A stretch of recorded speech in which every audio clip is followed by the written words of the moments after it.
নমস্কার, 7 week news নেটওয়ার্কে আপনাদের স্বাগত। শুক্রবার 12 জানুয়ারি স্বামী বিবেকানন্দের জন্মবার্ষিকী উপলক্ষে স্বামীজির জন্মদিবস পালনকে কেন্দ্র করে স্থানীয় তৃণমূল এবং বিজেপি কর্মীদের মধ্যে বিবাদকে কেন্দ্র করে উত্তেজনা ছড়ালো বেলঘরিয়ায়। ঘটনায় বিজেপি কর্মীদের মারধর এবং হুমকির অভিযোগ উঠেছে তৃণমূল কাউন্সিলরের ছেলের বিরুদ্ধে। ঘটনাস্থল বেলঘরিয়ার নন্দননগর এলাকা। জানা গেছে, স্বামীজির জন্মদিবসের দিনে স্বামীজির প্রতিকৃতিতে কে মালা দেবে তা নিয়েই গন্ডগোল বাঁধে তৃণমূল ও বিজেপি কর্মীদের মধ্যে। অভিযোগ, গন্ডগোল চলাকালীন বিজেপি কর্মীদের হুমকি দেওয়ার অভিযোগ ওঠে কামারহাটির 32 নম্বর ওয়ার্ড নন্দননগর এলাকার তৃণমূল কংগ্রেস কাউন্সিলর কানু দাসের ছেলে সৈকত দাসের বিরুদ্ধে। হুমকির জেরে আতঙ্কিত ওই বিজেপি কর্মী সুশান্ত রায়চৌধুরী ওরফে বাবাই সৈকত দাসের বিরুদ্ধে লিখিত অভিযোগ দায়ের করে বেলঘরিয়া থানায়। আর থানায় অভিযোগ দায়ের করে বাড়ি ফেরার পথে বিজেপি কর্মী সুশান্ত রায়চৌধুরীকে বেধড়ক মারধর করে তৃণমূল কাউন্সিলরের ছেলে এবং তার অনুগামীরা। এমনকি ফোনে প্রাণনাশের হুমকিও দেয় তৃণমূল কাউন্সিলরের ছেলে। শুনবো কামারহাটির 32 নম্বর ওয়ার্ড তৃণমূল কংগ্রেস কাউন্সিলর কানু দাসের ছেলে সৈকত দাসের সেই হুমকির অডিও ক্লিপিংস। যদিও এই অডিও ক্লিপিংসের সত্যতা যাচাই করেনি 7 উইক নিউজ নেটওয়ার্ক। না, আমি আছি তো দূরে। আসবি না? আমি আছি দূরে, কাজ বাজ করবো এখানে। কেন গেছিস তুই আমার ওয়ার্ডে? কেন গেছিস আজকে?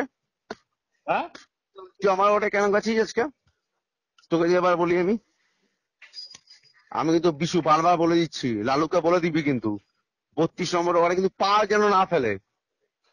আমি বলে দিলাম কিন্তু, তোকে বারবার বলছি বিশু, কিন্তু মাথা ঠান্ডা করে শোন, কিন্তু না কেউ পা ফেলে। আমি যদি পা ফেলে কিন্তু আমি কিন্তু ভয়ঙ্কর খেলা খেলবো, কিন্তু মাথা রাখিস কিন্তু। আমি তো মাথা রাখিস কিন্তু, তুই রানুকে বলে দিবি ও যেন 30 সীমানা পেলে আমার ওয়ার্ডে না লোকে। ওর কত বড় বাবা বাবা জন্মেছে সব বুঝে নেবো, কিন্তু আমি এখনই বুঝতে পারি। এখন লাইনে করে 50,000টা ছেলে আমার সঙ্গে রয়েছে, কিন্তু আমি এত বুঝবো না, ও বুঝতে পারছে না। কিন্তু আমি ঠান্ডা মাথায় থাকি। আমার ওয়ার্ডে কেন আসছে? আমার ওয়ার্ড আমি চাইছি না তো, আমার ওয়ার্ডটা শান্তভাবে থাকে, শান্তভাবে থাকুক। কিসে মালা পালা? বিবেকানন্দ আমাদের।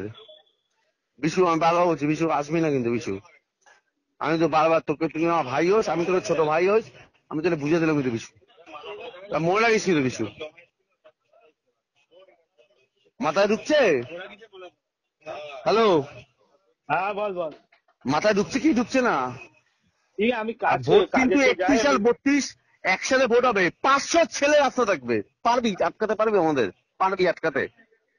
তো ঘরে ঘরে আমরা আটকে দেবো। কিন্তু মানে ঘরে যায়? জীবন যায় না।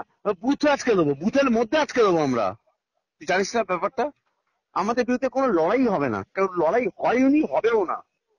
আমরাই জিতবো। সুতরাং আমি এটা পরিষ্কার খোলাখুলি বললাম। লালুকে বুঝিয়ে দিস কিন্তু, আমার ওয়ার্ডে যেন না পা বাড়ায়। কিন্তু বাবাকে জানেনি কিন্তু, বাবা এমনি শরীরটা খারাপ। কিন্তু আমি চাই না যেন আমার সঙ্গে ঝুঁঝামেলা হোক। ঝুঁঝামেলা কিন্তু বড় ভয়ঙ্কর খেলা আমি এত খেলবো, থাকতে পারবি না। এবার কিন্তু আমি আদর্শ স্কুল থেকে ব্যারিকেড দিয়ে দেবো, কিন্তু আমি ঢুকতে পারবো না আদর্শ স্কুলের সামনে কাউকে। এত বলে দিলাম কিন্তু। বিশু মাথায় লাগিস কিন্তু, আমি আদর্শের সামনে কাউ ঢুকতে দেবো না। এবারে শুনুন আক্রান্ত বিজেপি কর্মী সুশান্ত রায়চৌধুরী ঠিক কি জানালেন। নাগাদ আমরা বেরোই, বেরিয়ে তো সেখানে আমরা যাই, গিয়ে দেখি তারা ধোয়াধুয়ি করছে। তো তাদের মধ্যে একজন বলল যে টিএমসির গুন্ডা বাহিনীরাই ছিল।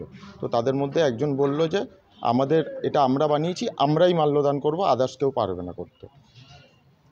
তারপরে আমরা চলে আসি। তো তারপরে আমার বাড়ির থেকে, আমার বউয়ের থেকে বাড়িতে গিয়ে, আমার বউয়ের থেকে টিএমসির গুন্ডা বাহিনীরা আমার বাড়িতে গিয়ে আমার বউয়ের থেকে আমার ফোন নাম্বার নিয়ে আমাকে ফোন করে অশ্লীল ভাষায় গালাগাল করে। কি করো? আমি ব্যাগের কাজ করি। কোন দল করো? আমি বিজেপি করি। আচ্ছা, আমি ভারতীয় জনতা পার্টি করি এবং কামারহাটি মণ্ডল 3-এর যুব মোর্চার জেনারেল সেক্রেটারি। তারপর কি হলো? তারপরে তারা অশ্লীল ভাষায় গালাগাল করলো, বললো আমাকে দেখা করতে। কিন্তু আমি বললাম দেখা করব, কিন্তু তারা কোনো স্পট বলেনি। তারপরে যাই হোক হলো এইটা। রাত্রিবেলা আমরা আমাদের মতন প্রোগ্রাম করলাম, প্রোগ্রাম করে থানায় গেলাম। থানায় গিয়ে যখন জিডিটা করে বাড়িতে আসলাম, বাড়িতে ঢোকার ঠিক 10টা মিনিট পরেই তারা আমাকে বাড়ির বাইরে ডাকলো। টিএমসির গুন্ডা বাহিনী, কানু দাসের ছেলে জয় দাস। কানু দাস হলো 32 নম্বর ওয়ার্ডের কাউন্সিলর, টিএমসি। তারপর আমি বেরোতে চাইনি, আমাকে জোর জবরদস্তি বের করলো, তো ধাক্কাধাক্কি করতে করতে অনেকটা দূরে নিয়ে গেল, নিয়ে গিয়ে ধাক্কা দিয়ে ফেলে দিল। আমি যখন উঠে দাঁড়ালাম, দুজন মিলে মুখ আর গলা টিপে ধরলো, দেখেন এখানে। আর পিছন দিয়ে একজন হিট করছিল, ঘুষি চালাচ্ছিল, তো কোনো রকম ঘটনাকে কেন্দ্র করে ব্যাপক চাঞ্চল্য ছড়িয়েছে বেলঘড়িয়ার নন্দননগর এলাকায়। পলাতক কাউন্সিলর কানু দাসের ছেলে সৈকত দাস। দোষীদের গ্রেপ্তারের দাবিতে সোচ্চার হয়েছে স্থানীয় বিজেপি নেতৃত্ব। যদিও এই ঘটনায় আতঙ্কিত না হওয়ার পাশাপাশি যথাযথ ব্যবস্থা নেওয়ার আশ্বাস দিয়েছেন কামারহাটি পৌরসভার পৌরপ্রধান গোপাল সাহা। আমরা বিজেপি কর্মী হোক আর কোনো অন্য রাজনৈতিক দলের কর্মী হোক, আমাদের মারপিট করা, মার ধরা আমাদের অধিকার নেই এবং আমার দল সেটাকে কখনো মেনে নেয় না। বেলঘড়িয়া থানায় অভিযোগ দায়ের হয়েছে এবং তিনি তার বাড়ির মহিলাদেরও হুমকি দিয়েছেন, দেখে নেওয়ার হুমকি, আতঙ্কে রয়েছেন, বাড়িতে ঢুকতে পারছেন না, কি বলেন? আমি একটু জেনে নেই, আতঙ্ক হওয়ার কোনো জায়গা নেই। মানুষ থাকবে, মানুষ আমার সঙ্গে কি বলবো, রাজনীতিগত সম্পর্ক না থাকতে পারে। নাগরিক হিসাবে আমি যা করার আমি সেটা করব। বেলঘড়িয়া থেকে রাজাদের রিপোর্ট, 7 এবিক নিউজ নেটওয়ার্ক।